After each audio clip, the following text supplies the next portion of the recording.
you ready to bend your mind?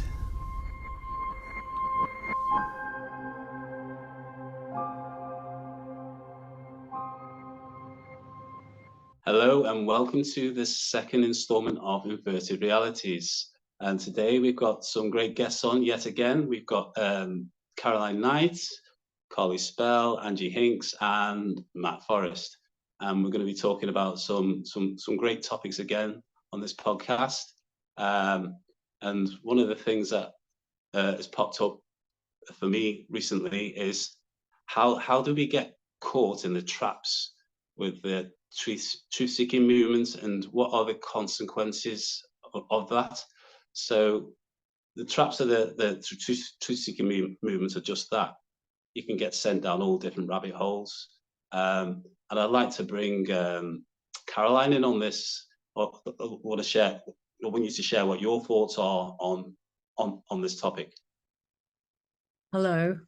Well, anyone who knows me and anyone who's been on my social media for the last few years will know that this is probably one of the topics that I get my bee in a bonnet with most.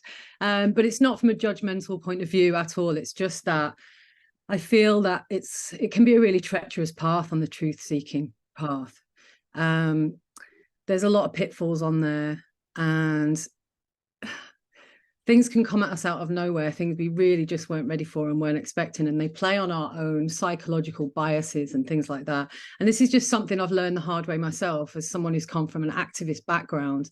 You know, I was really, really hardcore into getting the message out there, but that message was just the message that I truly believed was the truth at the time. You know, I just don't think it's as cut and dried as that these days. I think I've come to realize that I needed a bit more humility in doing so. And it's fine to put these things out there. And we all do that from the place we're at. You know what I mean? We just do that from the point of awareness that we're at. However, sometimes we can do more harm than good if we're not careful. And discernment, as I always say, is the absolute key. So I want to outline a few of the things that I think happened to us along the way and the reasons why, and some of the phases that we can fall into as a spiritual seeker or truth seeker. So I want to start with a quote by a guy called Scott Mandelker, and it's actually one of my favorite quotes. I've put this about a few times over the years, and I've asked myself this question as well many times actually. So the quote is, "In the end, we return to the question, just how much do you love truth? Do you really love truth, or are you just curious? Do you love it enough to rebuild your understanding to conform to a reality that doesn't fit your current beliefs and doesn't feel 120% happy? Do you love truth enough to continue seeking even when it hurts, when it reveals aspects of yourself or human society or the universe that are shocking, complex and disturbing, or humbling, glorious and amazing, or even when truth is far beyond human mind itself? Just how much do we love truth?" It's a good question to ask ourselves, I think. And that's, I think, a really profound question when you really look into that, because I do think a lot of people are just curious and we're looking for confirmation bias. And I know I've definitely done that over the years. You know, I admit, you know, full transparency, I've probably been arrogant in my delivery. I know I've pissed a lot of people off along the way because I've been so absolutely assertive in my point of view, and people weren't ready to hear that point of view, or maybe just thought I was absolutely mad. So it is all said with humility, but I just try and get these points across because I feel that if I can save someone a bit of pain on the journey and, you know, maybe help them to think clearly enough to not make a fool of themselves in front of their family by believing in some kind of psyop that was just put there for, you know, us truth seekers, because there's a lot of that these days. So yeah, I think it's easy to assume that because we've done enough digging and we've spent a lot of time on research and a lot of dots join up, we just must be right. But actually we promote our chosen conclusions defensively and without humility quite often. I think that is a bit of a red flag that says your awareness isn't quite there yet. So I think the delivery is really, really important along the way. And life often has us eating our words. So we do need to be careful with that. Layers of the onion, they come off all the time, don't they? So yeah. Yes, that's exactly it. Layers of the onion, and we're all at different levels of understanding. And I think as well, if you look at third-party information, is that truth? You know, because it's somebody else's opinion being presented to you. And I've always said this. People that follow me will know I always speak about this. And we can only trust our own direct perception of anything, because anything that's coming from the outside world delivered to us is distracting us from who we truly are and what we're truly trying to find. Yeah. And I think we've all got our own individual truths. So the collective reality may think that, well, because this is happening, this is the truth. But if you break it down to a singular level, what is your perception? What is your what's happening to you currently on a day-to-day basis? And that is your truth. It's not what's being presented to you. I don't know what you think of that. No, I think there is a lot of truth to that. Obviously, that's my perception. Yeah, I think that's one of the things we all really need to kind of catch up on, because each of us live in a subjective reality, but we do share an environment, let's say. I also think that a lot of the stuff, these third-party stories that you mention, are there specifically to lead us down the garden path. That is the primary role. And obviously, one of the major issues is that we're a bit lazy. We don't fact check enough. And even if we did fact check, that's its own rabbit hole half the time. And probably there's something that's been put out there to catch you in the net of fact checking as well. So it's kind of like a lesson in intuition. A lot of the time I do feel that, well, no one else is going to take your intuition seriously. That's the problem, because it is, you know, it's your definition, and therefore, and you're not backing it up with any kind of even rationale necessarily. So people won't take that seriously.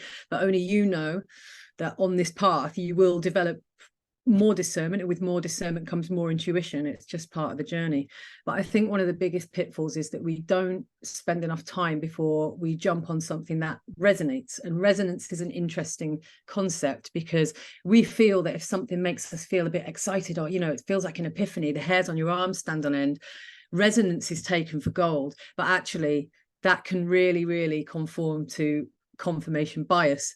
That doesn't necessarily mean that something is true. It's a tricky thing. It's like the dopamine receptors firing up when we hear something that makes us feel good or makes us feel right. So we have to watch out for that. That in itself is a little trap along the way. And this is how these forces that want to mislead you work. They'll give you 80-20 truth, or, you know, truth that you have probably already become aware of, likelihood that you have, because it's, you know, maybe a bit more of a common theme. Then 20% of stuff you might not know so much about, but because the rest of it resonated, you believe that 20% as well. And that's just how misinformation works. And there's so many gurus out there just waiting to jump on you with that stuff. But I'll kind of get to that in a bit, because I think that's part of the phases that we go through. One of the major things, and I don't talk about this very much, but I think a lot of people do experience this, and I've had a lot of people ask me questions about this, and because they experience these things quite a bit themselves. What the Native Americans call the Wetico virus. So the Wetico virus, some people say that's archons influencing your thoughts. Some people say, oh, he's like Carlos Castaneda with his topic of all topics. But the parasitic entities, I think a lot of people are kind of becoming a bit more aware of. In my experience, that is a thing. And they will influence the thoughts that you have, because the thoughts are maybe not exactly your own, but an energy stream that you tune into. And that might be kind of individuated, or, you know, like kind of flavored by your soul, let's say. But also it can be flavored by conditioning. You know, it's like the water can be polluted. So then your thoughts can trigger you, and you might have a thought that comes into your head and you think, oh, that's not very nice. That was judgmental, or that didn't sound like me, or just something just downright awful that you'd never admit to anyone that you know, that came into your head. Well, who's to say that that was actually generated by you or your soul? It's an interesting world, but I do think that it's not as simple as that. Although we do need to take responsibility for how we react to thoughts, I think we need to be a little bit more lenient when it comes to the origins of thoughts, because we can take responsibility for things that are not really ours, and it can keep us in a really low vibration. You know, we can be down on ourselves, negative thinking, and the same goes, we can project all that onto the world as well. So that's something that I feel is one of the biggest problems when it comes to truth seeking, is that we do a lot of projection onto the world. Yeah, I think we're all guilty of that at some point. Everybody has done that at some time in their life, so absolutely agree. Yeah, me yeah. included. Yeah, I think we all do. I think we all have done at some point. But as you heal and as you grow, you start to take a bit more responsibility, don't you? But yeah, so there's quite a lot of aspects here. But I think bias and cognitive dissonance are really important factors on the truth path and how we get caught in these traps, because we're weakened by our own biases. You know, and a really, really prime example, and I've seen this a lot, and this is probably going to be quite triggering for some people, but this is just something that I see right now playing out. So it's a good example. There's been a lot of people shouting about the transhumanist agenda for years, and you know, fair enough, because that's one of the things we kind of, a lot of us on the truth seeking path will see as the end goal. You know, that's where a lot of this is going. But then as soon as AI tools come about that appeal to our vanity, all of a sudden we're labeling that creativity, when it's anything but. It's actually doing the hard work of creativity for you and taking that away, but actually because it's done in a way that appeals to your vanity, like all these avatars of self that look amazing, and we're all like, oh, look at me, as a, you know, it's a cognitive dissonance. And I think that is just reflective of a lot of the traps that can happen on this path, because our bias leaned in one direction or another, and we just wanted to kind of discount that, and that, well, that's fine, it's just a little playing around, you know what I mean? But then that's overlooking all of the implications of what these tools actually can be. And I'm not saying that they can't be used for any good ends, don't get me wrong, because I know that is the case. But the question is, what energy is being put into these devices? What are they being used for? You know, it's another topic entirely, but I do think it's Sorry to interrupt you there. These are really good questions, and this is something I was going to bring Carly in on as well to speak about it as well. So okay. the both of you could probably have a conversation around it, and it's more to do with how do we begin to process so much misinformation presented to us by AI, because it's there, it's in our faces now, and Carly, I just want to get your take on that as well, and backing up also what Caroline's just been talking about. Yeah. Yeah, I think the thing is, there's so much misinformation and information, and you know, it's difficult to kind of discern, isn't it? It comes down to discernment, really. Particularly in the kind of work that I do, you know, trying to kind of cut through these threads. You know, I always kind of label it the Prometheus problem. You know, Prometheus stole. You know, he was the god of forethought and stole the fire from the Olympian gods and gave it back to mankind. And he gave them knowledge, and he gave them technology, and he gave it, you know, in the tools of civilization. And the thing is, we've been given these things, but we've not been given the truth of them. Like Caroline says, you know, it's kind of this 80-20, if it's even that, really. So, you know, if we look at these things that we've been given that kind of construct our reality, you know, technology even is given to us in dribs and drabs. So we've got all this information, but we've got also this misinformation. It's trying to kind of resolve, it's about trying to resolve the two. For me, it kind of it's certainly like, you know, the resolution of them is like we're trying to solve this unsolvable Rubik's cube, really. Everything's this puzzle that's presented to us, and the tools that we're given, you know, to kind of solve this kind of unsolvable Rubik's cube. And you know how much I love cubes and Saturn and Satan and Set. You know, we get into kind of, you know, that everything are these constructs that are given to us, and then we're given a fake language to describe the constructs that we've got. You know, we haven't got the full fire. Are we responsible enough for the full fire? You know, for me, I think, you know, information, misinformation, certainly they are one and the same thing. When you can kind of resolve the paradox of the two, and start to look at the code, I think Manly P. Hall said, you know, when the human race learns the language of symbolism, then, you know, a great veil will fall from the eyes of men. Information is information, and we are kind of in an information war. You know, take Twitter, take Facebook, take all these platforms. You know, they're after our data, they're after our information, they're after as much information on us as they can get to kind of further enslave us, you know, via artificial intelligence. So when you start to see that things have a code, then, you know, information, misinformation, you're floating above that cosmic chessboard to that degree. If you know, if you kind of get me. These constant puzzles that we're given. I mean, my background, as many people maybe know, you know, maybe some know, maybe don't, some people don't, but is the law and the legal system. Now, that's an unsolvable Rubik's Cube. We can have wins and we can understand, you know, it kind of it pivots on certain principles, but you will be working that shit out for some serious time. And like I say, you know, it's like what Caroline said, and I know me and Caroline have had this conversation, you know, just between ourselves. Caroline was on that journey way before I was, with like John Harris and you know, a kind of activism streak where we're fighting something, aren't we? We're fighting that system. But ultimately, you know, if you're fighting that system, you're giving that energy over. And I've done it. I've stood up there and gone, you know, well, pretty sure I've got the answer. And then, you know, some long dark nights of the soul later, oh, I'm going, no, I don't think that I have, you know, and it is that humility. Again, like Caroline was saying, you know, that humbleness to kind of look at that puzzle and say we haven't really got the answer. Certainly we won't have the answer if you're going to use language, because language is a construct. You know, and these unsolvable puzzles do not retrieve prizes. What they do is they provide yields and yields of loosed energy. You know, they lose our energy, they lose our time by giving us these unsolvable, unfathomable puzzles. So, you know, whether it's information, you know, it's a box within a box. We're always put into construct after construct after construct, if that makes sense, in, you know, in my opinion. You know, the God of this place is the God of matter, you know. We are, you know, the number of man is 42 in scripture. 4 and 2 is 6. 6 is matter.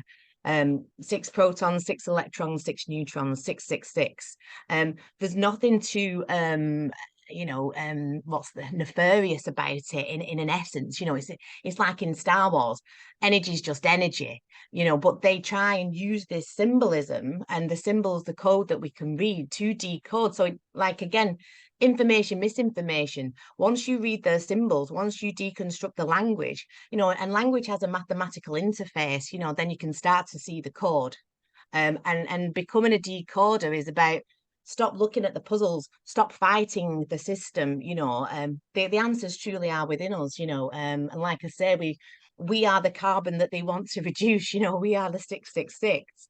I always used to use you know, is it the Hitchhiker's Guide to the Galaxy? You know, they want to know, you know, the whole multiverse gathers around this quantum computer to ask the question, what is the answer to the meaning of life, the universe, and everything? And the quantum computer kind of goes, the answer to the meaning of life, the universe, and everything is, and they all kind of take a deep breath. We're going to get the answer, 42. Now, they all don't understand it. Now, they don't understand the answer because they never asked the question.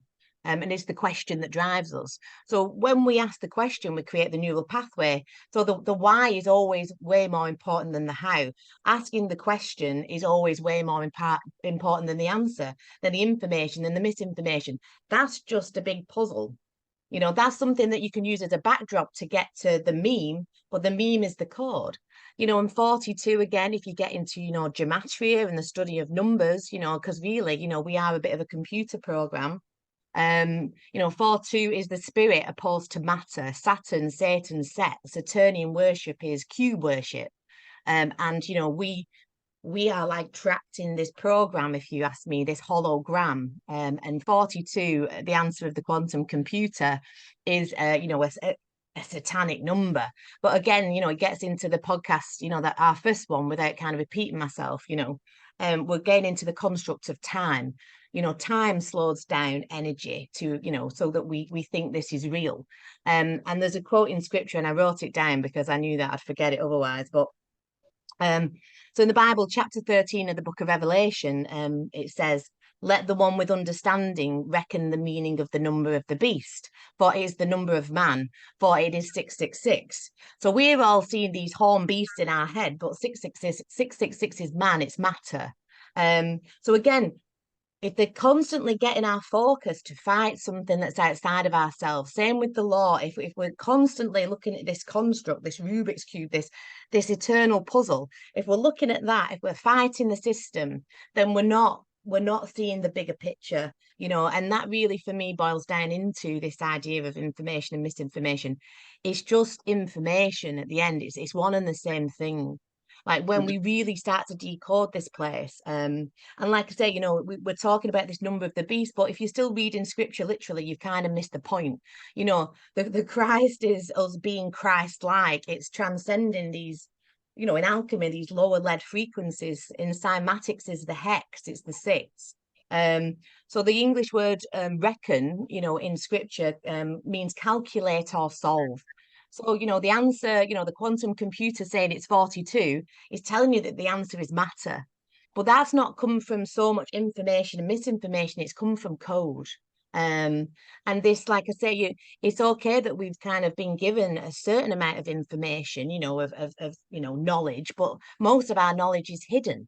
It's a cult. You know, that's what a cult means. It means hidden. Knowledge needs to be turned into gnosis by, you know, understanding the code. Technology is given to us, but only in drips and drabs. We know that. And again, you know, civilization, well, Krishnamurti said, you know, there's nothing healthy about being, you know, well adjusted to a predominantly sick society. So we haven't got the answers out there. They truly are, you know, in here. And we have to kind of transcend this state of matter. So it's like, are we AI already? Is an interesting one, you know, and that's part of it, you know, you know, we can ask that question. And for me, matter, you know, when that's being recycled in this false light matrix, and hey ho, I may be right, I may be wrong. This is like, you know, like what Caroline's saying, I'm not saying that I'm right. I've just followed this path kind of humbly, really. You know, you have to follow it in that sense. But matter can get recycled. It's got an alpha and omega, it's got a beginning and an end. And to me, that is that false light matrix. But the spirit is infinite, you know, and that's the spirit exists or can, you know, outside this kind of tesseract of time. You know, whether there's these controllers or these archons, you know, you've got to get back to our genetics and our genealogy and all these things that, like say, are deep diving in of themselves. But when we kind of follow the code back, you know, scripture is a quantum code. When we take language back to its roots, you know, then it, you know, all this myriad of information which is designed to obfuscate our minds, it all starts to fall down, you know. And in Matrix reference, you know, it's like, what does he do in the end? He starts to see the 0 1s, doesn't he? He starts to see the code.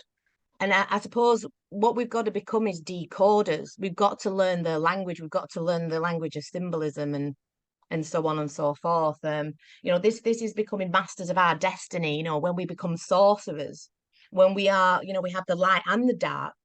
Then, you know, being a sorcerer is connecting back to source. You know, we embody the archetype of the magi, the magician in tarot, because Magi Nation, we are projecting this reality to that degree, which is why it's so important for them to control narratives, you know, to send us further into a dream state, you know, a dream within a dream, so that we keep forgetting who we are. You know, it really is, you know thyself, and you know, and that illusion, really. You know, we are becoming lucid in the dream.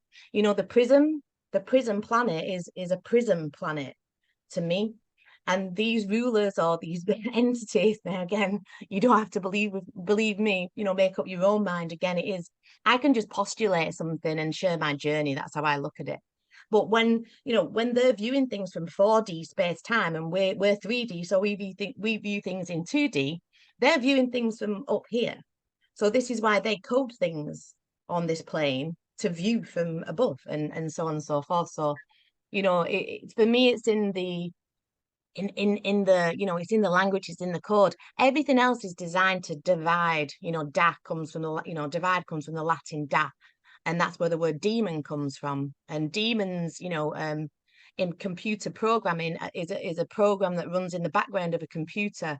And we have our demons, don't we? We have our demons running the show in the background if we've not kind of done our healing, or we're not conscious of those things.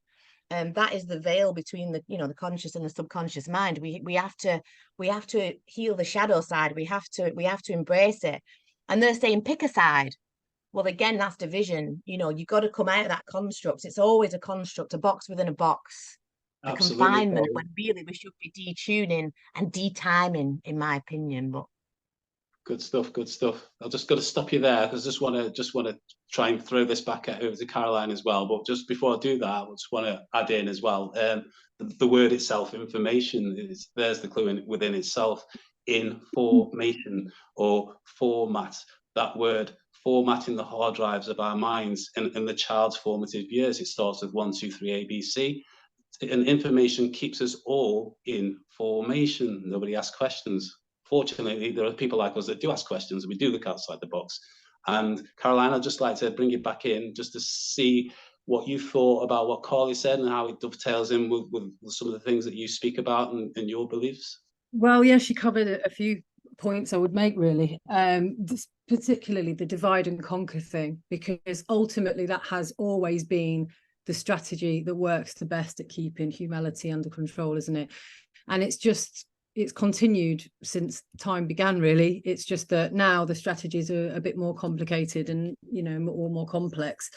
They fit in with what's modern, don't they? And what happens is they monitor, or, you know, the matrix monitors, I would say, our perceptions through social media. We just splurge everything onto there all day long, you know, from what we had for dinner to our deepest concerns, fears and thoughts. It's all just being fed into a supercomputer that tells, you know, gives a kind of overview of how we think and how we feel and what sort of stages we're at in our awakening, so to speak, or lack thereof. So, you know, it's easy for them to manipulate our next moves by giving us what we think, you know, we want, and it's not the case. It's not actually what we want at all. So what I mean by that is the phases of awakening. We've got truthers and we've got followers. Now, this is something I speak about quite a bit.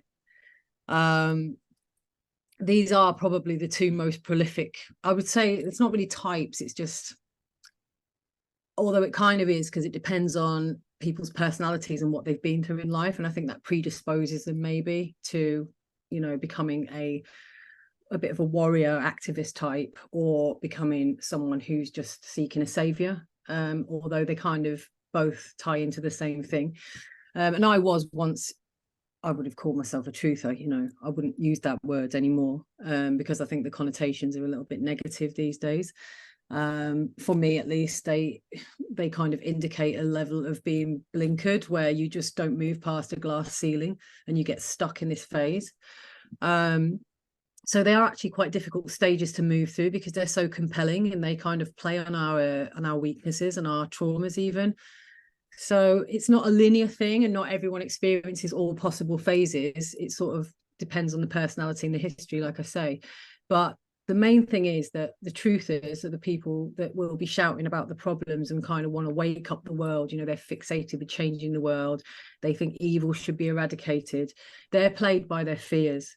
So it's what's going to happen to us all if we don't do this. That's kind of the general focus and the fixation. And that's where I was at as well. That's why I was an activist. And it's why I was hell-bent on proving to everyone that the pharmaceutical industry was trying to kill everyone and the banking industry was just trying to keep everyone under control, etc. You know, it's just a common perception these days. And because there's truth in it, it's not, you know, it's not that there isn't any truth in it. But the point is that we get very carried away with that and we get stuck in that, and we don't see that there's a much bigger picture, which is something that Carly put in her points there as well.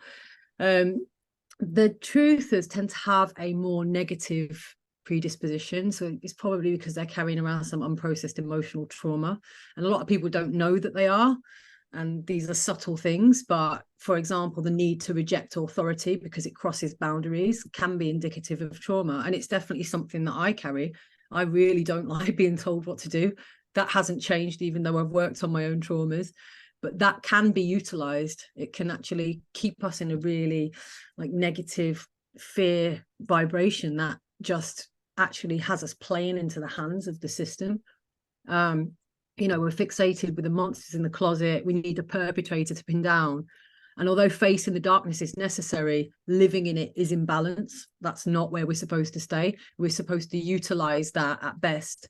And yes, okay, we do need to make some, positive action a lot of the time. But this is the thing, we need to use it as an orientation and not as a swamp to drown in, which is what we often do when we're in that truth-seeking phase.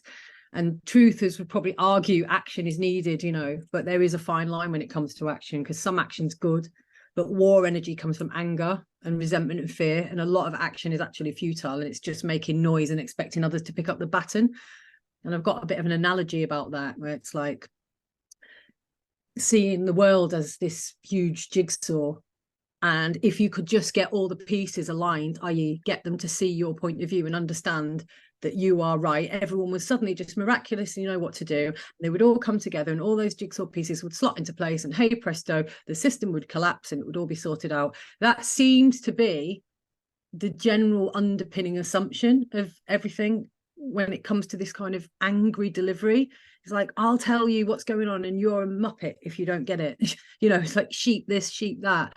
That tells me everything I need to know when I hear people calling other people sheep. It's really arrogant, and it's also pretty naive, to be honest, to think that it would just all sort itself out if everyone just suddenly realized what you were saying was right, and you could just collect your pat on the back and expect everyone else to just clean up the mess.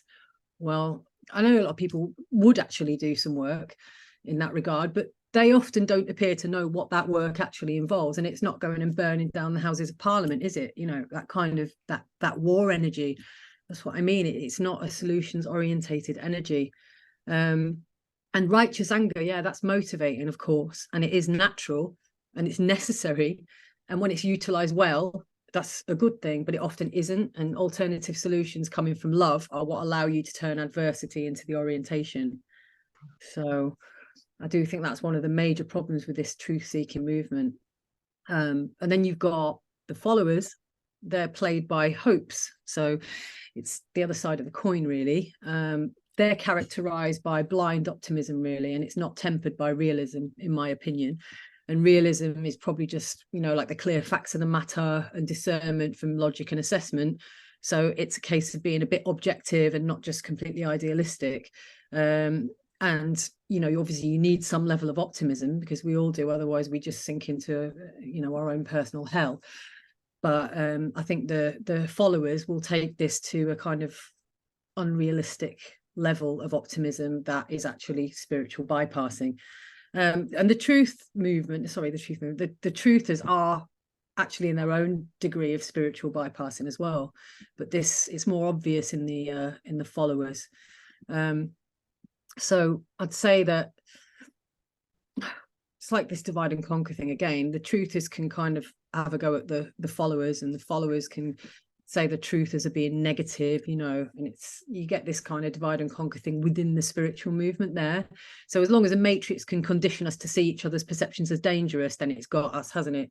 Because we're manipulated into fear and into being conditioned. So we've got our own flavor of conditioning, and it's just because we think that, it's come through the alternative news, it must be true, or it's had 1,000 hits in 10 seconds on YouTube, it must be true. And we don't have the level of discernment to question whether actually that might be a double bluff. They know that we might think, that's going viral, it's probably because it's true, but actually it's being made to go viral so that we think it's true, and then it gets taken down so that we think it's true. You see what I mean?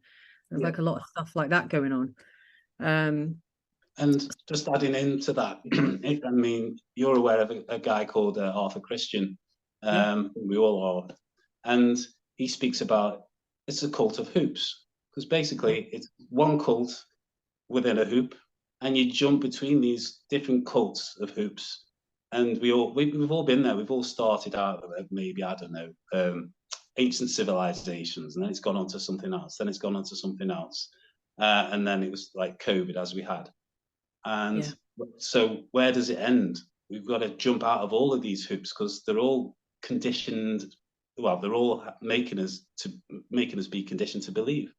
And we've just got to step out of these hoops, Because, What's like that? say, What's that meme? I always like, you know, you seek too much information and not enough transformation. You know, it's like a big thing as well. Like Caroline says about the energy. You know, be careful when it's Nietzsche in it. Be careful when you fight the monsters, lest you become one. I'm paraphrasing that quote there, but you know that it's like look to the energy of it, isn't it? As well, like you know, Arthur Christian will say hoops, I say cubes. You know, but it's constructs and it's divide. It's, you know, it's just constant. Yeah, it is. And that's the thing, the division, it's like it will just keep us from connecting with each other and coming up with the solutions. And the solutions is always the answer. We do need warriors, but we need warriors who don't squander their energy raging. We need warriors who actually spend their time getting together and devising smart solutions to counteract the injustices. So it doesn't necessarily mean fighting the machine. Like Carly says, it's literally just going to keep you going and going and going, throwing all your energy into the abyss.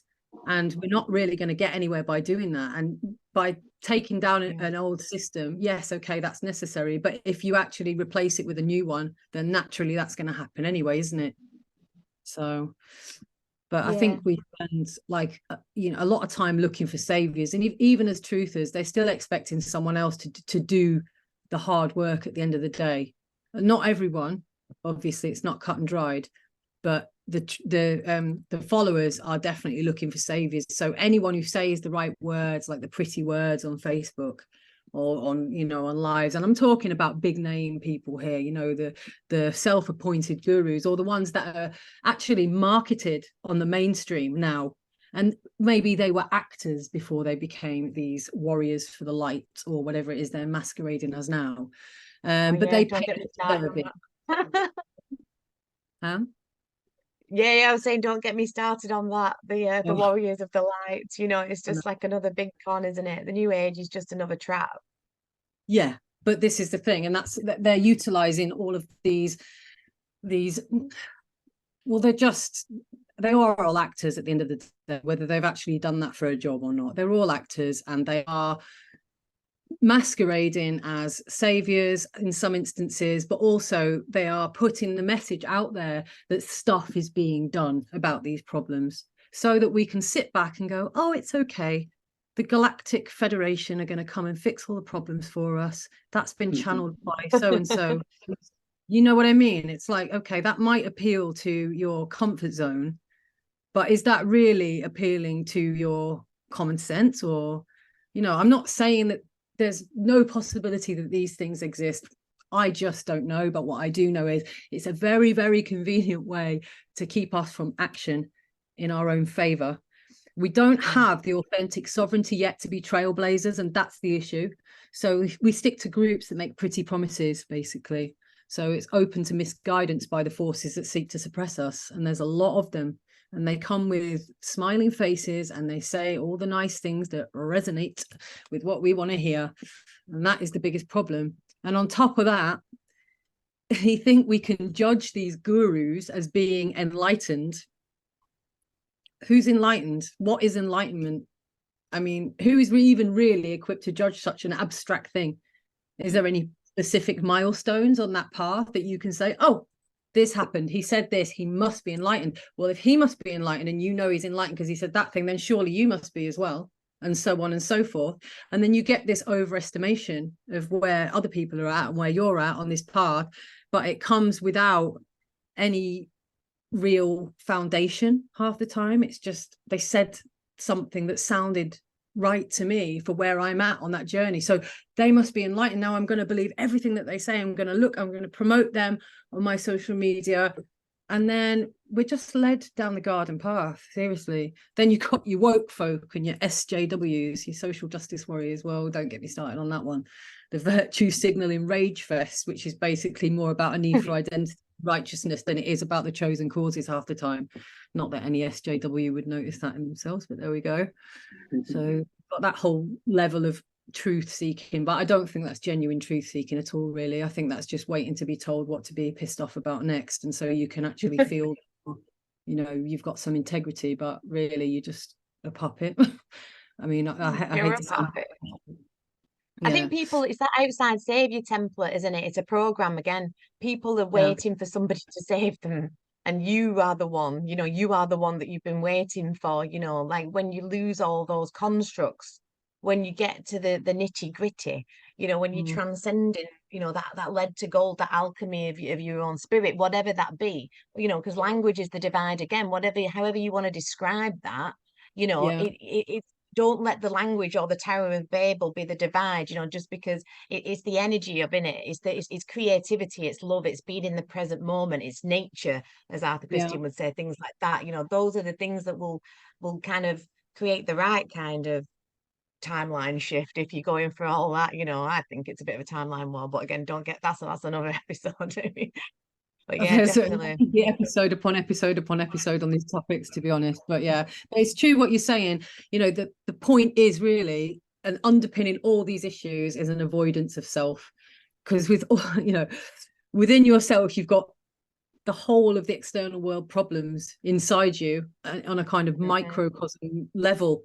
If we can rage at a politician, we can feel virtuous by comparison, you know what I mean? And finger pointing absolves us of all responsibility. It always expects someone else to solve, though, not the perpetrator or some other powerful force. But yeah, and the worshipping traps are just massive these days. If we worship in our chosen saviors, that just leads to disappointment. Many of those are loving their roles, as you can see, millions of followers on Instagram and what have you. And it's like just whipping people up into a frenzy, and all that time it's distracting them from doing the real dirty work that's involved in actual awakening. And you really want some illumination in life, then you need to turn away from all that noise. It amazes me how caught up people get in the latest, this tennis player did that, and this, so and so's a pedo. Yeah, we know there's the millions of them. I don't want to read Philip Schofield's statement about whether or not he was a paedophile and why. It's all just keeping you just tuned into this pure racket that is away from you and your genuine growth, that would inevitably lead to you tuning out of that stuff anyway, because it's just all just inconsequential rubbish at the end of the day. It's just more, at best, it's just more, I don't know, it's more proof that there is a problem in the world. But we can see that in a myriad different ways on a daily basis. We don't need to be constantly proving it to ourselves over and over. And here's the real clincher. Our belief is the most creative force in this reality, more than any other force. That's why we're given our own flavor of fear porn through the alternative media all day long. No question about that. Much of it's crap, and what does reflect an agenda does require your belief in its success to make it manifest. And that is how they get us every single time. That's what the news does. It makes you, everyone's wearing masks now all around the world. Well, then suddenly you put yours on because you think that. Well, I didn't, obviously. But a lot of people did. They went out there and thought, well, everyone else is doing it, so I've got to do it. And the next thing you know, it's true. It's manifested, isn't it? Because we believed that that's what was going on. But was it really going on until we made it so, because we believed in it? And that's how reality is actually working. I'm absolutely certain of that. People talk about the law of attraction all day long. Yeah, there is some truth to that. But we're not supposed to be using it to manifest ourselves a Ferrari. We're supposed to be using it to change the entire course of this reality into something that's actually serving us, something that's healthy. We should be using it for that. Instead, we're just sitting around waiting for prophecies to come true, whether that's a negative one or not. But we're giving too much credence to the prophecies. It's a guide, not an inevitability. So you've got your truthers are going, the world's going to collapse in a pit of hellfire. And then so they're just, completely fixated with this negativity, waiting for it to happen. And, they're going to do this to us. They're going to do that to us. Concentration camps. They're all going to inject us with this and that and the other. Well, if we all start to believe that's going to happen, well, what's the chances? It probably is, isn't it? And likewise, you've got your followers who are, the Galactic Federation are coming to save us. Okay, well, you can sit back and wait for that to happen. Or you could use that energy to actually start creating the kind of communities that you would hope you're going to be whisked away to in the stars.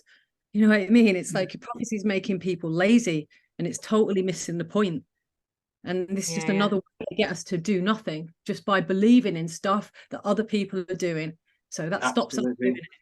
Yeah. Sorry to interrupt there. Yeah, that's brilliant. Amazing points there you made. And yeah, I totally get that as well. I mean, that's where my head's at.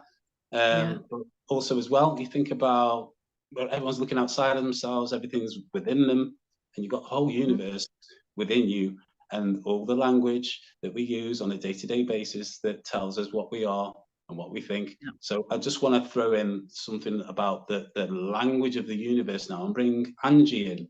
Angie, the language of the universe, what does that mean to you? Well, I can tell you what the language isn't, and Okay. that is alphabet languages. Yeah. So alphabet languages are basic. So basically, what's happening is that information is light, right? So it's all information. So there's invisible light, and then there's visible light. So there's outside the electromagnetic spectrum, and there's inside the electromagnetic spectrum, which is the construct of language, words. But then outside of that, it's symbolism, it's metaphor, it's allegory, it's a form of representing a way of saying something that you can't see. So it's so you can't see in the dark, right? And that's where the other part of your mind is, the subconscious part of your mind. So we call it God, or we call it the greater mind, or we call it the inner child, or we call it all these terminologies, but that part of the mind sits in the dark. And so what happens is with information, so say for instance, I went to an event and I came and told you all about the event and how great it was and what I saw and what I heard. You weren't at the event, but I was. So all that's happening in your brain is that your brain's creating an image of what I said. So it's going into the imagination. So the language of the universe is the language of the imagination. So so that No. I was nodding along anyway, Angie, because that's exactly kind of, it ties in so much with my kind of ramblings and ideas, you know, like that thing of language, you know. It's like what Caroline was saying, you know, beliefs, and you know, there's a lie in belief, isn't there? You know, again, the way that you decode language, Angie, you know, and put it into the narrative in the dream state, they are constructs. There's a code to it. yeah. So yeah, because language creates a collective consciousness. So so then we're all living in this imagination that we've all created for each other, rather than looking at the symbols of things. So Yeah. so we talk about that allegory, the space, I call it the space in between words, what's in the background, what you can't see. And so that's why I talk a lot about the honorate gods, the gods of sleep and dreams, because they is still part of your subconscious mind, and it talks to you through films, and that's where we get oneric film theory from, because the mind is because it only operates through images, so narrative images. The mind doesn't know whether something's real or whether it's a dream. You know, it still operates, whether you're asleep or awake. It still operates in narrative imagery. So it's all about narratives and images. And so when I say to you, like, I went to an event last week and this is what it was like, because you weren't there, you've only got an image of that built up in your head. But then I haven't given you all the details of the event either. I've omitted bits out. I haven't given you all the full details. So then what happens? Then the other person's mind fills in the gaps and makes up for them. So then that becomes assumptions then, and then those assumptions get repeated. And then that's why we end up with loads of false and misinformation, because you weren't actually there. So it's only the person that had the experience that saw what was going on, if you know what I mean. Anything else outside of that is just imagery. and narrative stories. So, and because the pineal light is a light receptor, the pineal actually is only active in the dark. It's not active in bright light. It's only like, so the whole point is to like become lucid in the dream, and to be active and to activate your pineal while you're in the bright light, because you can't activate it. It doesn't naturally activate in bright light, only activates at nighttime and dark when you're sleeping. That's where we get dreams from. But to become lucid in the bright light is to learn the language of the universe, which is symbols, allegories, and metaphor. I was listening to you, Angie, and I was like, it's interesting, you know, when we talk about how things operate, or, you know, I always then think of operating systems, and, you know, it's like programs, isn't it? You know, like I'm programming, like I wrote a few things down, and, you know, like imagination, in it is the magi in our imaginations, you know, as we're kind of, you know, like you say that, and really interesting that you said about, you know, the pineal gland only being activated in the dark. Like, now this is like a big thing that I've had recently, where I'm like, you know, the dark matters. You know, we're told to pick a side and be a light worker, and I fell for it for a little bit. I'm like, yes, I'm a warrior of the light and all this kind of stuff. And I was like, oh no. But when I kind of had that realization in a long dark night of the soul for the last year, I was like, oh, you know, I'm no rainbow bunny. You know, again, rainbow's six, it's six. Don't get me started. It's matter, but I have this, you know, if you get the prism on, you know, Pink Floyd's Dark Side of the Moon, it has like a line, like almost like information coming in maybe from some kind of other dimensional state, but it's in the dark, and then it goes through the prism, and that creates the illusion, like the film, the movie that we kind of experience, like in like as we're experiencing this, you know. So I find that really interesting about, you know, the pineal gland only being activated in the dark, because I think the god of this place, the elites, the Elohim, the powerful ones, you know, that tesseract of time, this, you know, I think this is matter. That's like, you know, space time, but time spaces where, you know, the creatoress, really, infinity is the dark. You know, we're being told to be light workers, but really, you know, we don't want, it's like we don't want to look at the dark, and they use these symbols, don't they? You know, you were talking about symbols, and we know how important symbols, it will be their downfall when we work it out, basically. And the thing is, they want us fearful of symbols, of pentagrams, and oh, it's all so dark and satanic and occult. Well, actually, really, it's just telling you the truth. They just don't teach us how to read them, and obviously symbols work on our subconscious. So like, you know, it really kind of made sense to me what you were saying then. And like I was listening to you, Angie, I was going pipping, pipping, pipping, ping, ping, ping, you know.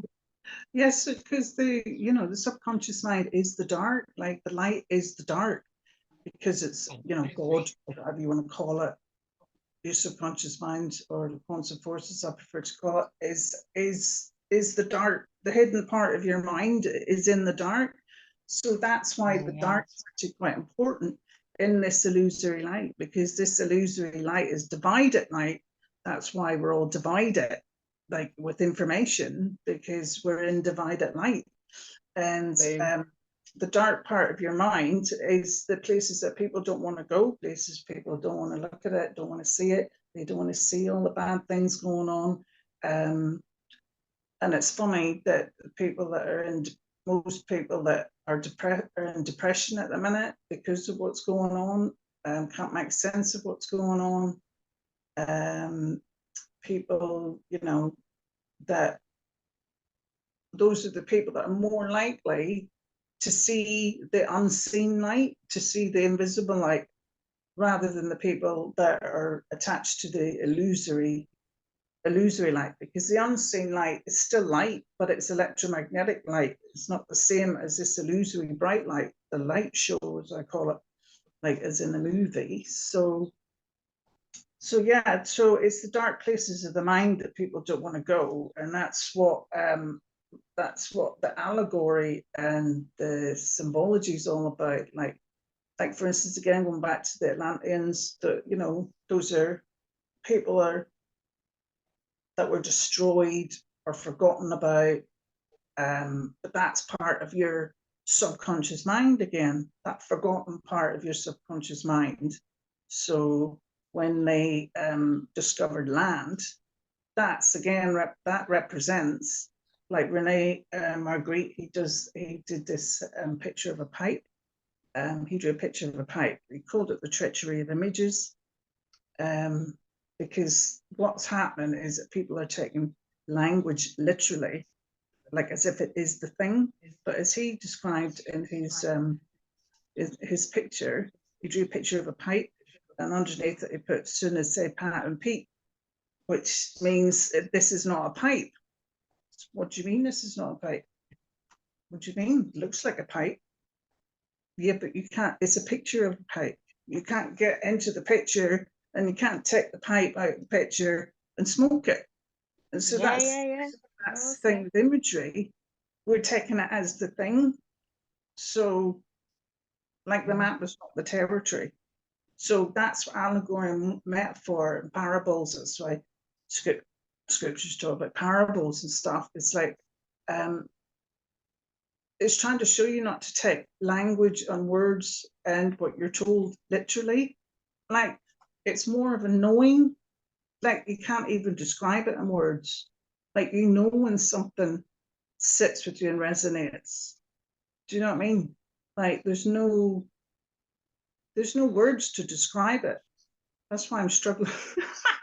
That's why I'm struggling with this conversation. Because it's in your head. You've got all this information in your head, and you're having to use language to translate it to us, but there are no words to translate it. You got a hard job there, Angie. A very hard job indeed. These are not easy topics to relay at all. I mean, even when you're in a particularly articulate mood. At the end of the day, the animals don't. Animals. You can. Like with my cat, I know when my cat's hungry. I know when he's in a good mood. I know when he's cross with me. But he doesn't have to tell me. Do you know what I mean? There's just like a resonance between the two of us that we just know. Not, nobody else needs to speak. Do you know what I mean? So yeah, I wrote a few things down.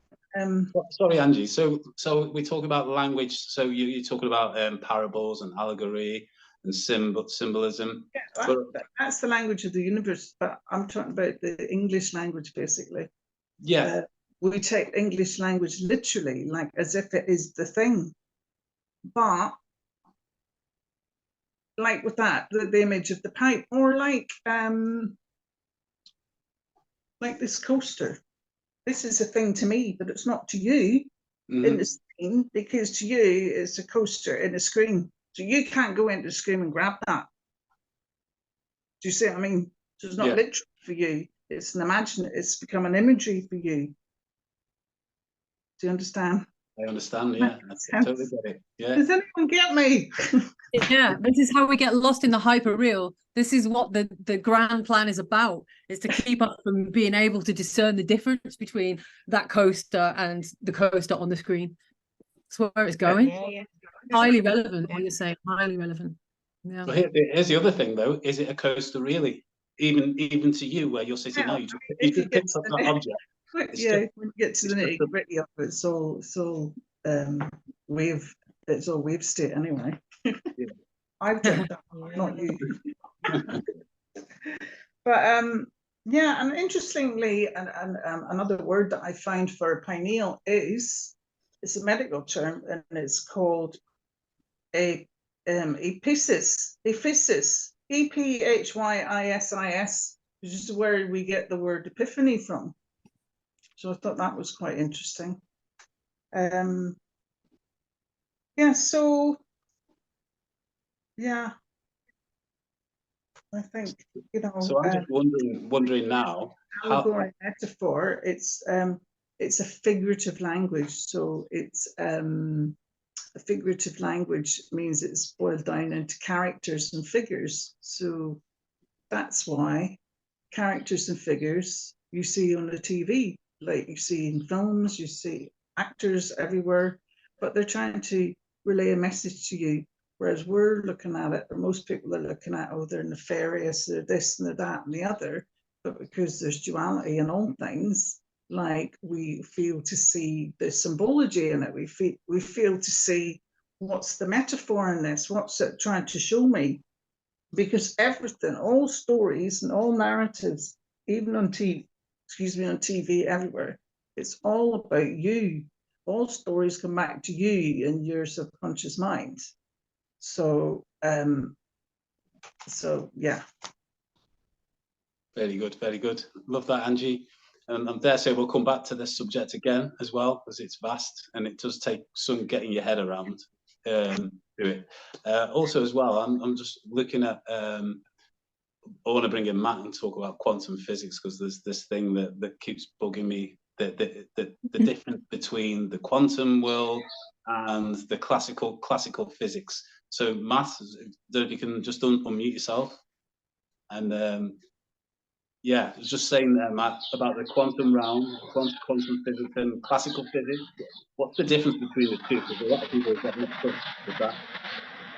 Yeah, well, the first thing to say is that it's relevant to the conversation anyway, because it's about how far down the rabbit hole you want to go, because obviously the idea of truth is at different levels. So, like the sort of truth where you have, for example, is the Ukraine war, proxy war. Some people see it at a certain level. Some people want to go deeper. Some people want to follow the money and the power.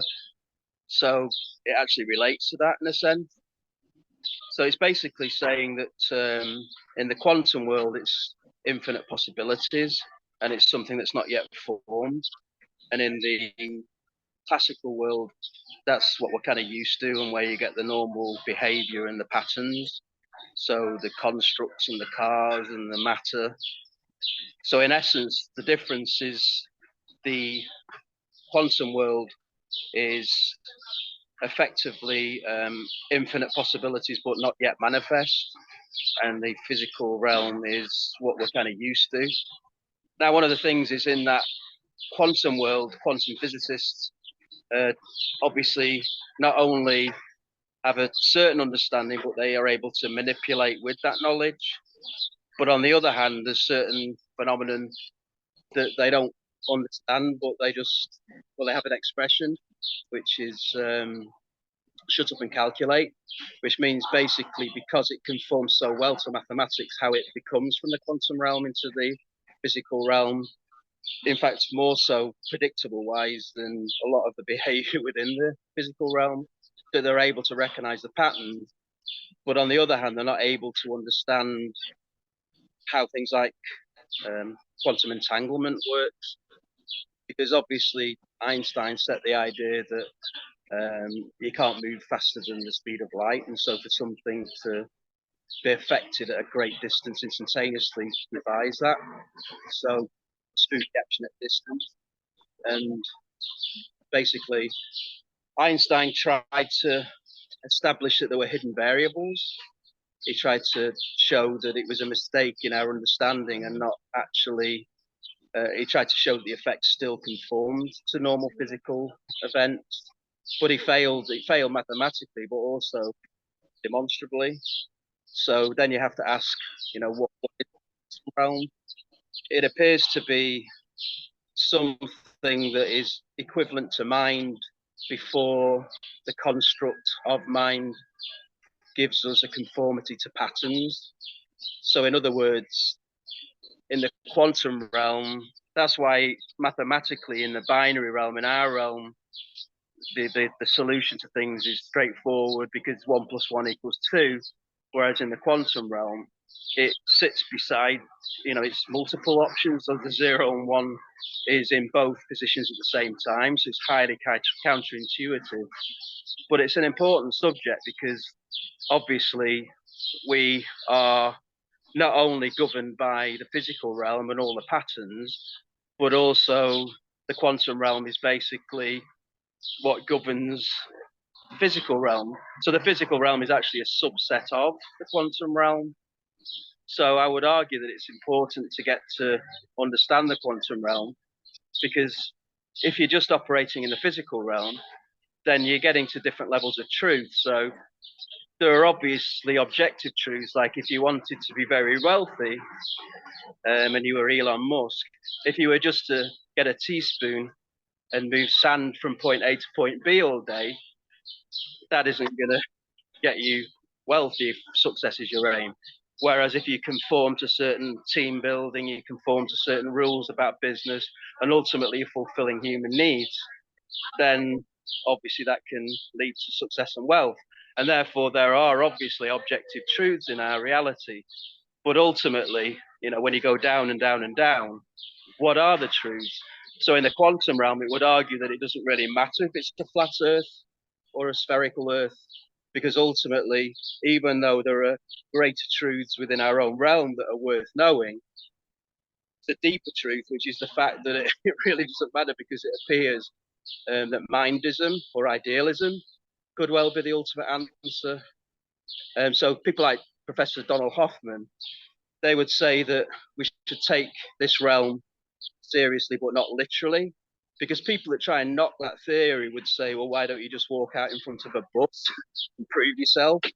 And obviously that's going to end in a disaster. Although if you're a spiritual person, you would argue that you just really become what you were always anyway.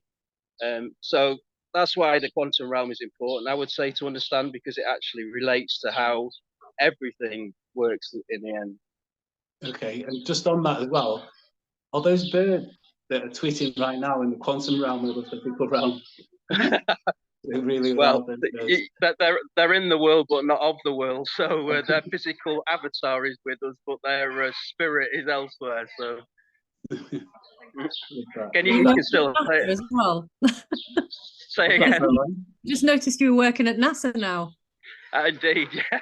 It's a brand purchase rather than a real job that I've got with them, for sure. So, Can I ask you a question, Matt? Actually, could I ask you something? Just about what you were saying, like I read something recently, because obviously the quantum world, I watched Dr. Quantum and the double slit experiment, and that's as you know, and I get quantum entanglement, and I kind of studied it a little bit when I was younger, but like nowhere to any level, if I'm honest. But I read this thing about quantum death. So obviously we kind of live in this multi-dimensional reality, allegedly. So you know, say I get run over by a buzz. It was when you said about the buzz. Say I step out in front of a buzz. It's like possibility, probability, isn't it? So like in one you know, multi-dimensional reality, I die. In one, I like literally just kind of go into a hospital and recover, and the other one, you know, maybe I end up, you know, where I can't walk or have like severe injuries or something. So say, you know, say I hear or this, you know, portion of my consciousness, or you know, or is it like kind of fractals, as Angie would say, you know? So that one kind of incident would create multiple outcomes, you know, at the same time. Something like that. Am I explaining that probably really badly, I would think?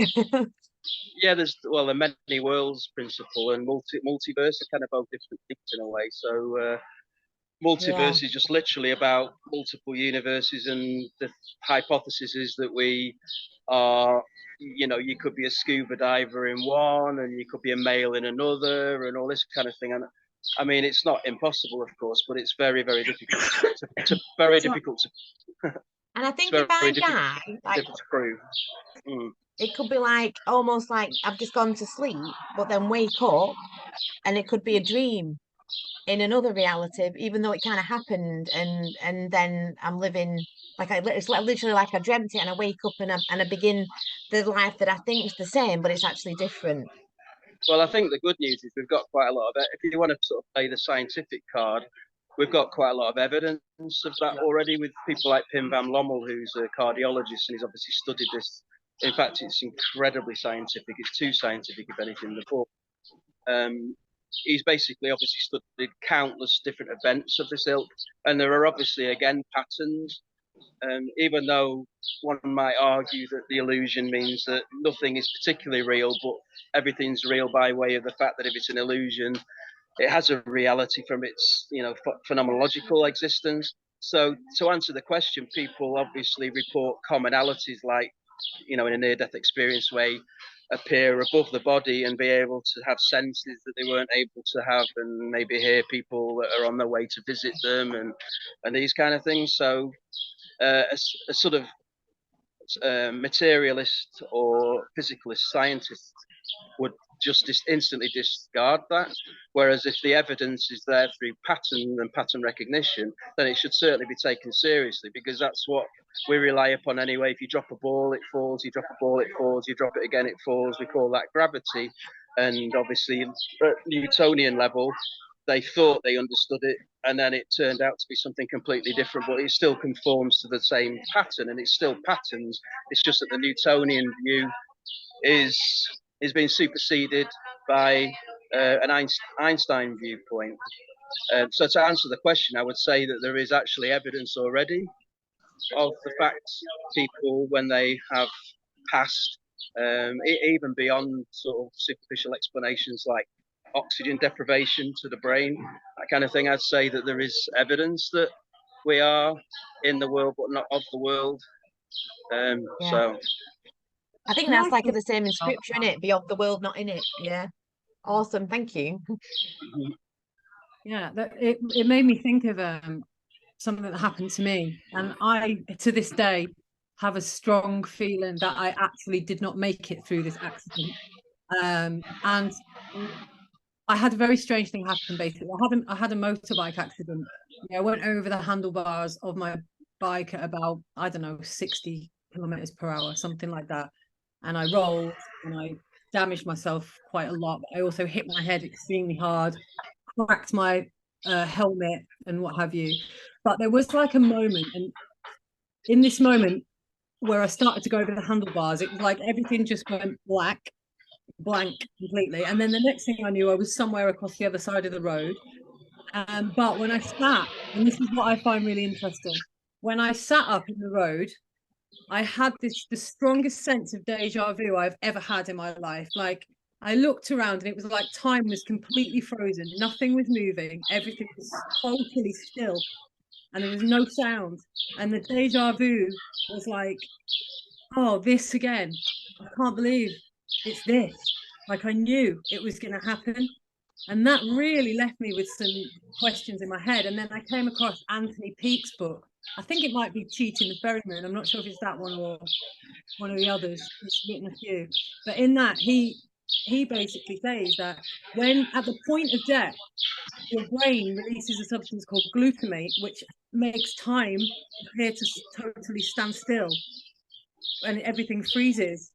So that would only happen when you're dying, because your brain says. But for me, all I know is that my life completely changed after that. It went on a completely different course. But how do I know I didn't die in that reality and leave whoever, my family, all devastated? But I've just carried on thinking I just made it through that accident and I'm in a totally different timeline. My consciousness, however consciousness works under such a, I mean, under any circumstance, is impossible to determine, isn't it? But I strongly suspect I never made it through the accident, because there's a lot of people very similar stories to mine. And I checked forum after forum after forum. I was obsessed with finding this, and there were so many similarities. I'm so excited about that this has come up, because I know me and Matt have spoke about this briefly, and certainly the language of the law and the language of legalese is the language of the dead. And I've had this theory, or I had this epiphany, pineal gland epiphany, like Angie says, you know, we are already dead. We are dead, really, in like a state of one form of consciousness to the other. But you know, when you were talking about time slowing down, we are in still frame to still frame, moment to moment. So when you almost go like they do in movies, isn't it? When it goes, when everything slows down and you can see everything like that. So you kind of, it's like that kind of thing between matter and spirit is, and you're seeing the movie, but you're slowing down the time frame, you know, the still frames rather. But I said, you know, this is the land of the dead and you are already dead. You know, and it freaked me out one day, and because when I had that visitation and, you know, I opened a portal with my sister who died, I actually thought, well, hang on a minute, is she visiting me or am I visiting her? You know, did I die and I'm in this kind of purgatory or this realm where, you know, we're actually reliving these things or going through all this stuff, or being in this movie, because we kind of have to kind of figure out the last bits before we can get out, like, you know. And Matt, I know you kind of touched on this and it blew my head. Like, I was like, oh my God, because all the language of the law and the legal is the language of the dead. We are the dead fiction. We are the walking dead in the zombie movies, you know. That not what the Tibetans say?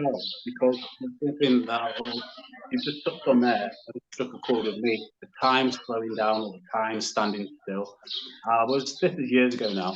This is a month before my father, a month after my father died, and a month before my son was about to be born.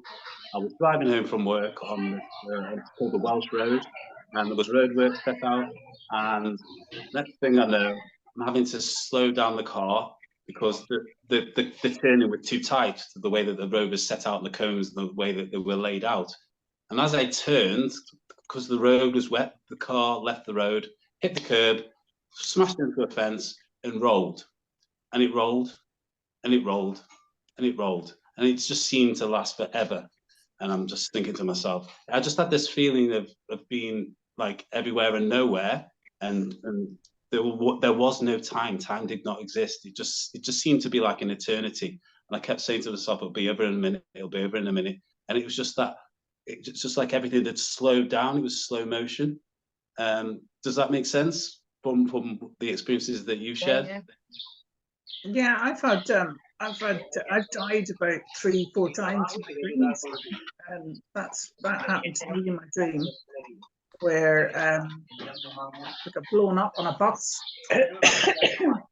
and I was outside the tube station, and everything was frozen, and I was the only one moving in the dream, and then I went to the tube station, and then everybody started moving again as soon as I went through the doors, the portal of the tube station, and everyone was dressed like they were in the 1940s. So it was like I traveled in time as well in my dreams. And I've also been in a tsunami where I just thought, fuck it, I'll just go for it. I didn't have any fears about going through it. And I went through it, and then everything just morphed around me like a new reality, but not dissimilar to this one that we're in. It was grass and trees and flowers and stuff, but I didn't feel the death part of it, and everything just morphed around me into a new reality. That's why I got into the whole dreams structure stuff, because that was telling me, that's my subconscious mind again telling me something about dreams and about what they mean, rather than, I don't look at like, what does it mean if your teeth fall out, stuff like that. I like looking at the structure of dreams, because the structure of dreams tells me about the structure of this supposed dream reality that we're in already. And it's interesting that allegory as well is the story about other people's lives that casts light or resembles on our own life. Like when I was talking about the Atlanteans and people back in history, but it's a veiled language that effectively it freezes time. So that's why time, like people that have had near-death experiences, everything's all happening at once, because those characters in the past and history are all happening now. So allegory effectively freezes time as well. Yeah. You don't get what I mean, do you? Well, I think we've all just been stunned by that. Like, we're just like going, I'm going. Oh my God. Time's I'm frozen dead. again. I've literally just been sitting at the window going, Speak I'm tonight. dead. I forgot that. I'm a boy Wow. head off. Good night, God bless. I shouldn't say God. I just blow my wig, and I've not much hair left. I lost my mic then for a second. Speaking of time, I'm conscious of time, even though it's an illusion. We've been at this for nearly an hour and a half. So I just want to wrap it up, really. And is there any closing comments that you'd like to make on what we've spoken about today? And I'll put that to all of you. I wrote this thing, and I was going to close on it, but as I go off on my tangents and listening to everyone else, in depth, and it's been awesome. I suppose back to misinformation and information was my kind of question, and one key thing I think that I'd like to say is to people, and I wrote this down now so I will forget it. Don't sit back and obfuscate the labyrinth of your mind by billions of muddled answers that are presented to you. Ask yourself the question. You are the cipher, you are the code, and you are the one that you've been waiting for. And that's how I'd just like to add that, because that makes sense to me. Doesn't mean it'll make sense to you, but it certainly made sense to me. And well, people are getting so bogged down and so muddled and so much information and not knowing whether this process is right or that's particularly in the law, but with everything. And I think if you start to look into gematria, if you start to look into code, that certainly helped me, because everything else falls down. Like Angie said, with symbolism and language, they want us to steer clear of those symbols, because those are they're important things to decode. There's nothing evil or dark about them. Energy is just energy. It's how we use it, it's how we utilize the force. May the force be with you. That's it, because I want to end on talking about evil. It's a Walter Benjamin quote. He says, evil as such exists only in allegory. It means something other than it is. It means, in fact, precisely the non-existence of what it presents. The absolute vices, as exemplified by tyrants and intriguers, are allegories. They are not real. Yeah, boom. I had something to say about evil, actually, which I never actually managed to say before. I mean, obviously, evil is a subjective judgment anyway. Whether it exists or not, we could just call it the force of adversity, for example. But I think one of the biggest pitfalls is to think that we can eradicate this energy that we call evil. Yeah. It's completely and utterly part of this reality, inherently so, always has been, always will be, in duality, at least. It has to exist. Evil is the most motivating force and the most orienting force. It's a necessary evil. To know ourselves. How can we possibly eradicate that? If we stop trying, we're going to be a whole lot more comfortable in this reality. Exactly. And evil is veil in etymological terms. Evil is the veil. And it's the betwixt between the mind. So we like you say, the yin and the yang, they don't exist without the other, do they? Like you say, Mal. Yeah. And that's why I always say that trauma is the gateway to being able to see the unseen. Basically, you can only know the unseen through trauma, through looking at the dark, through experiencing the dark, because as we all know, everything's inverted. So, the dark is the light and the light is the dark. We're here, this is why we're doing what we're doing. We're exposing that fact that it's the other way around to what we're being told. And I think we've done a really good job here. Any closing comments, Matt? It's just really following on from Carly saying, are we dead or not? It's probably for another episode, but it's to do with Schrodinger's cat. And the normal question is the cat both dead and alive? But the real question should perhaps be, is the observer himself both dead and alive? And not only whilst doing the observing, but indefinitely. So. Wow, that's literally got to be the next episode, because I literally just boxed my own head in. Oh, that has to be the next one. Are we already dead? Awesome, Matt. I love it. That's brilliant, guys, and we'll leave it there. And I'll just like to close off by saying thanks yet again for all four of you turning up, showing up, and delivering some amazing information there. It's intriguing, and like you say, each thing that we've spoken about tonight is a topical on its own, and we could probably talk for hours on all of them. But great job, and we'll do it again on the next one. Cheers, guys. Oh, thanks, Paul. Thanks, guys. Thanks, everybody. Bye. Bye. Bye. Bye.